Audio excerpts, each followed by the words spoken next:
Naranasan ang magnitude 5.8 na lindol sa Southern Leyte kaninang umaga na sinunda naman ng magnitude 5.4 na liyab na pagyanig sa Zamboanga del Norte.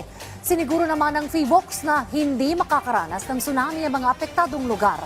Yan ang ulat ni Rod Lagusan.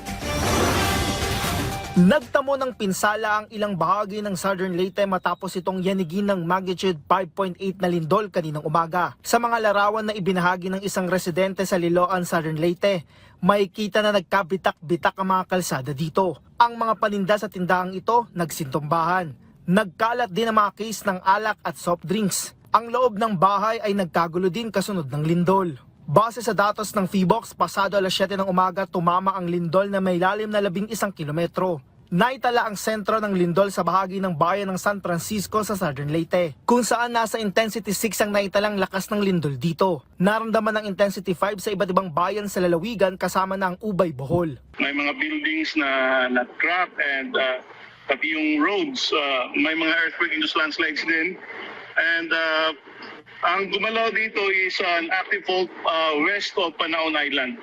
Nasa dagat. Mababaw siya, it's 11 kilometers, but the magnitude 5.8 earthquake, hindi yan makapag-produce ng tsunami. Usually, ang tsunami natin would be around 7 and above. As of 1:30 PM ayon sa PHIVOLCS, aabot na sa 73 na aftershocks ang na-record na may lakas na magnitude 1.6 hanggang 2.9. Pero wala naman sa mga ito ang naramdaman.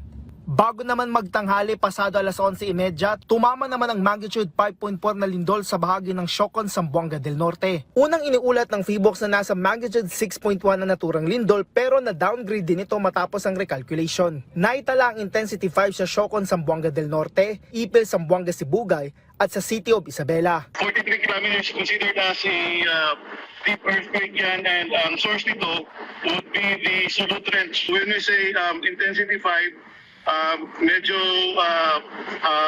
malakas-lakas yan.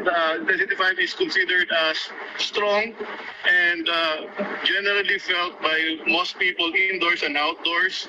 And yung mga hanging objects would swing violently. As of 1:30 PM, nakapagtala naman ng dalawang aftershock dito kung saan pinakamalakas na dito ang magnitude 2.1. Rod Lagusad para sa Pambansang TV sa Bagong Pilipinas.